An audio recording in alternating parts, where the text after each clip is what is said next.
My name is Liang, a postdoc from Syracuse University in the US. Big thanks for the invitation. So my title today is Climate-Driven Stress Changes and Normal Fault Behaviors in the Lake Malawi. This work is done by collaborations with Rob Mucha, Chris Schultz, and Lachlan White. So I'm gonna start by talking about climate and fault activities. So as we know, the effects of the climate on fault development can be in different forms and temporal scale.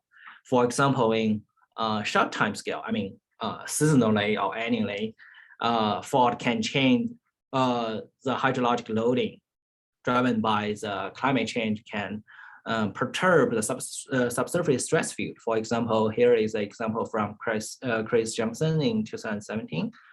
In the Central Valley of California, you can see how the fault is color-coded by the peak-to-peak coolant stress change. This coolant stress change is derived from the hydro loading.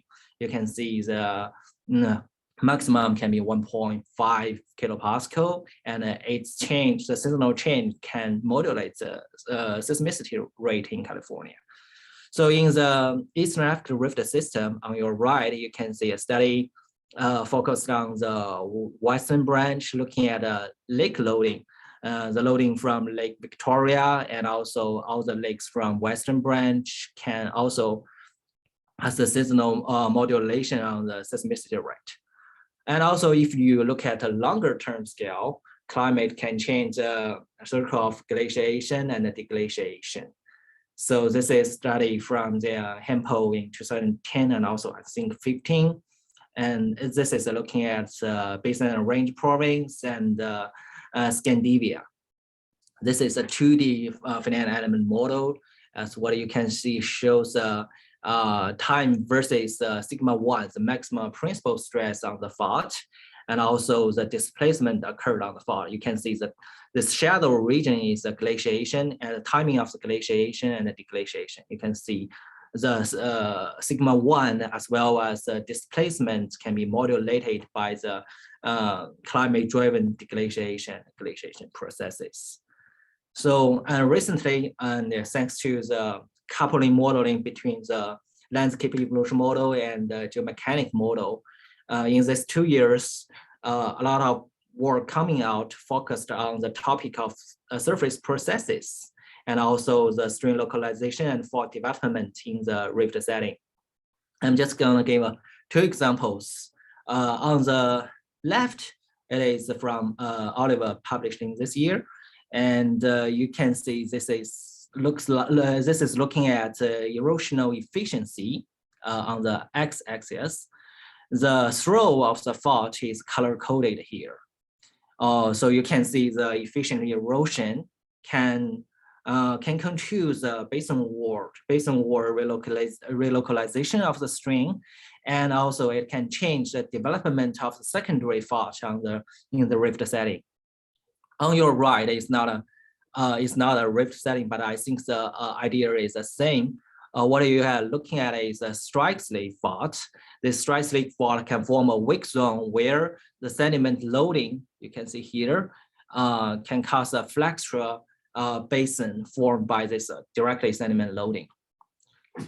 So what I'm trying to present today is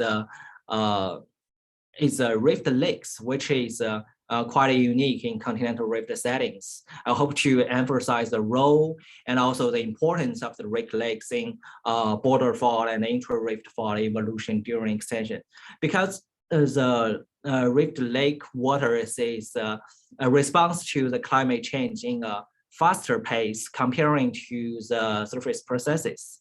And also the magnitude of the hydro loading from the rift lake is also can be considerable. For example, if we are looking at Lake Malawi here, so the Lake Malawi is at a western branch, that's what you can see here, western branch of the Eastern African Rift system. This is the Lake Malawi, and this is a second deepest and the third largest lake in the Africa. And we are looking at a central basin here, and 3 faults, 1 border fault, 2 intra-rift faults. And we are looking at how the lake level change can modulate the stress here. The lake level change can be as much as 600 meters in the last 150,000 years. So the question we are trying to answer is to which degree the lake water fluctuation can modulate the stress and also the slip rate on fault plane. To do that, we need first to constrain the fault geometry, and also we need to know the time series of lake load, water load from the lake. Why the fault geometry matters? You can see this diagram is sensitivity from previous analysis, looking at the dipping angle change with at a location with a fault plane. You can see normal stress, shear stress, and coolant stress with change rapidly, even from positive to negative when you tilted this dipping angle. So we need to have the accurate fault geometry to get a accurate loading stress information. So to do that, we adopt the seismic reflection study here. This is one profile from a single channel seismic study. As what you can see, this is a one border fault and two intra-rift fault. Please note that this border fault is not the primary border fault, so what we see today at the lake boundary. This border fault is secondary, and currently it's beneath the lake. And we use this information from the reflections of the seismic line and extract the fault geometry here. And you can see the dipping angles changed, and also the long strike has some variations of the orientation. We compile that into our domain and use a finite element model from ZIG. This is a static model. And we resolve the stress and the slip rate from this model. And we use a domain cover the entire of the Lake Malawi regions.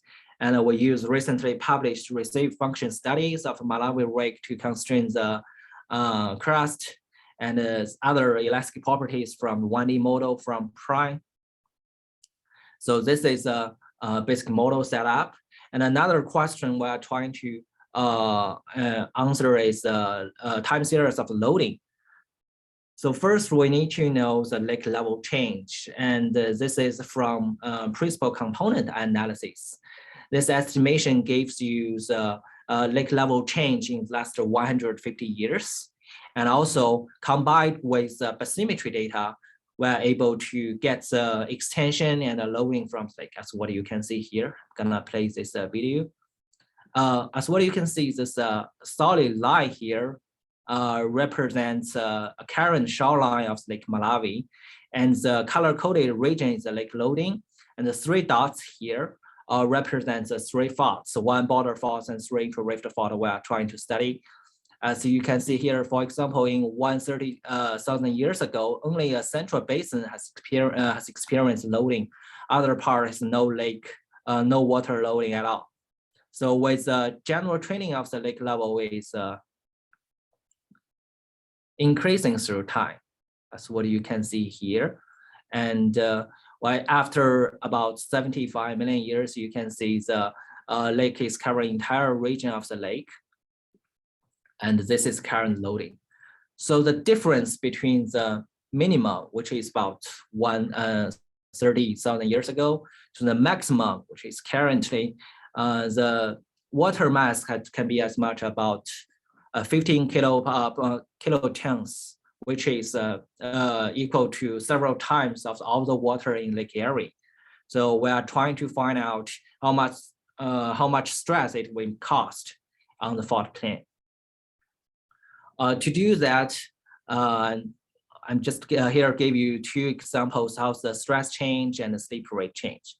On your left here is a normal stress with a positive means opening and negative means clamping. And you can see with the general increase of the lake level, there will be more compressional stress occurred on the fault plane. And all three faults respond to this increasing of the lake level similarly. And you can see more compressional stress, which is a blue color here.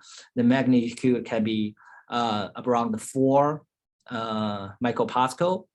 And on your right is a sleep rate change. But what you can see as a orientation change and a dipping angle change, there shows some variations along strike.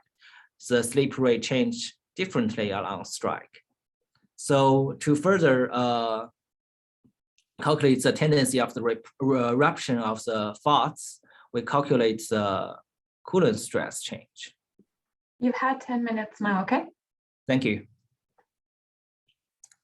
So this is a map of the coolant stress. We're representing one. The top one is at 130,000 years ago, and representing minimum lake level. And the bottom one is the present, which represents the maximum lake level.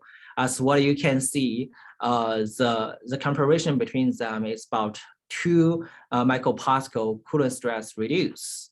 Here you can see the negative coolant stress, which means with the lake level increase from the minimum to maximum, it's a discouraged eruption of the faults for all the 3 faults beneath the lake. And also here you can see the normal stress is actually is 1 order of the magnitude higher than the shear stress. Normal stress, the compressional stress from the lake is dominant here. This is agreed with the previous study on the deglaciations and also the sediment loading. And also you can see some along strike magnitude change on the coolant stress. To further explore how that along strike variations of the stress, we extracted 3 points along the strike. This is a map view of the border fault and the intra-rift fault here. And we choose the points from north, central, and the south. And for both intra-rift fault here and the border fault here, and plot the time series of the coolant stress change on the 3 faults.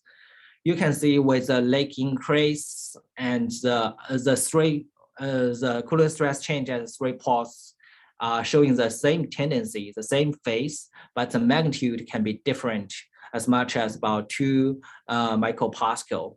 That for both intra-rift fault and border fault. That is because of the dipping angle along of the fault is different, and also the north and the loading source is relatively to the source of that. So you can see these variations along strike on the coolant stress. For the sleep rate change, also we found this similar thing. For this diagram, the dashed line shows the only extension occurred with no lake loading change. And the solid line is a scenario with both extension and the lake level change, which is increasing of the lake level.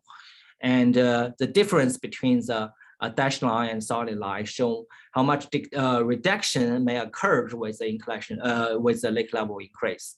You can see also the tendency is more lake level with less sleep accumulated on the fault plane. And also we do see some along strike variations, particularly in the north and central part of this fault.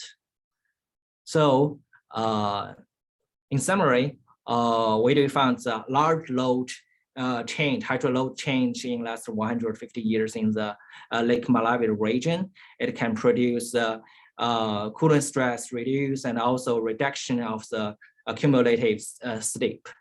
So we do see some along strike variations on the sleep rate and stress because of the dipping and also the location of the fault, the location of the loading. So I hope to emphasize the role of the lake level loading on both intra-rift fault and hydro fault. So we suggest that the storage of lake level may occur in other continental lakes as well. For example, in tropical Africa, the Lake Tanganyika, the Turkanas may experience this rapid hydrological fluctuations during lake Pleistocene and Holocene, and the resulting shifts between the moist region to the moist time to the arid conditions. So we think the reconstruction of this paleoclimate could play an important role in deciphering the sleep history in the continental rift system. So that's what I have today. Thank you. Thanks a lot. Really interesting. I see already there's a question in the chat. Peter, do you want to ask it yourself? Sure. I guess I was just interested. So 2 meters isn't that much, at least it doesn't seem like very much, but it's quite a short time period. Yeah. I just wondered over longer time periods whether you think this would make a significant difference to the topography of the rift, or is this something that is mostly of concern about things like earthquake hazards? Or thank you, Peter, for the question. So why we're using this short-term scale is as we for this study we only focused on the ultra-fast climate change, mainly in Atlantic Circle related climate change caused the lake level change. So for longer term, as it goes periodically, so we didn't find out clearly this periodic thing can occur on how that can influence the fault. But if you choose one of that and comparing between the maximum and minimum, it could impact the sleep and also stress. For the I think another part is the earthquake, right? Since we are looking at multi-earthquake cycles, it's that's why we can see a very small change on the sleep. But if as I mentioned at the beginning, if we're looking at a seasonal change and also in the co-seismic or post-seismic hydrologic loading change, it could be the magnitude could be large, and comparing to the seismic rate, and at least at the western branch in the Turkana region, it has shown some correlation to the local seismicity rate in that part. Sorry, in the Tanganyika regions, it shows a good correlation. Okay, anybody else's questions? We have some time. Otherwise, we can always leave the discussion to the end. So, Fola, do you have a question? I think you did. Yes. Okay. Thank you for the presentation, Liang. Great work. So I'm wondering, in southern Malawi Rift, where we have evidence of paleo lake sediments that represent the timing of flooding of Lake Malawi into the southern tip of the Malawi Rift, but in present day we do not have that lake there anymore. I'm wondering how we can decipher the effect of removal of water loading in the southern part of Malawi. Do you think that it is possible to have some effect of removal of, or maybe I should put it this way, do you think during times of flooding of Lake Malawi into southern part of the rift, we would have an effect on the fault? And does the removal of that water load during drying, do you think that would have any counter effect or not on rifting or fault reactivation in southern Malawi Rift? Thank you, Paula. Yes, I do think in the south part of the Malawi, it's the flooding events not only can change the water loading, but also can change the sediments amount in the rift. Both of them can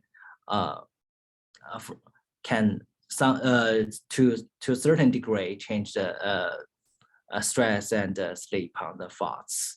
And but if it's large enough to reactivate, as you mentioned, to suppress or to reactivate the fault, that depends on the magnitude of that kind of loading. I do believe it can impact, but I'm not sure to which degree it can impact the fault activities over there. Okay, so my follow-up question is, what do you think would be the effect of strain of crustal stretching rates on the tendency for fault reactivation due to this water loading, in the sense that as you come towards the southern part of the Malawi Rift, you have lower crustal stretching rates, right? So the faults would not have as high strain rates as you would have on fault in the northern part of the Malawi Rift. Do you think this can play an effect? Can you just repeat the question again? Sorry. Okay, so in the northern Malawi Rift, we have higher crustal stretching rates, right? Which, you know, depending on how many faults the strain are distributed on, you could have some faults. In fact, you know, Donna's paper shows that there are some intrabasinal faults that are anomalously localized in strain along the axis of the northern Malawi Rift. My point is that as you come towards the southern part of the Malawi Rift, where crustal stretching rates are lower, the faults there will likely have lower strain rates. And I'm asking, you know, your work is focused on the northern Malawi Rift, where the lake is deepest, you know, but in the southern Malawi Rift, where we don't have a lot of, you know, maturity on the border faults compared to the ones in the north. We don't have a lot of, we don't have enough sediment thickness. The lake has dried up in that part. There's lower crustal stretching rates. If you constrain your model with these values or these parameters, you know, the values for these parameters from the south, do you think it would have any effect on fault behavior, even if you increase, you know, lake level to 3 meters? Yeah. You know, what you see. I like this question, comparing between the north and central, north and south Malawi Rift. Where do you observe the large difference, particularly between the central? Actually, the central is the deepest region of the Lake Malawi to the south. As what you can see, before from 150 to about 750, the loading region is only focused on the central part, right? Central part of the Malawi, and the south part is barely without much of the hydro loadings. So it could impact the stream localizations, and also the sediment amount, and is sediment loading on the central and also the south region is different. It could be possible that those can change the stream localization between the north and the central along the rift axis. Thank you.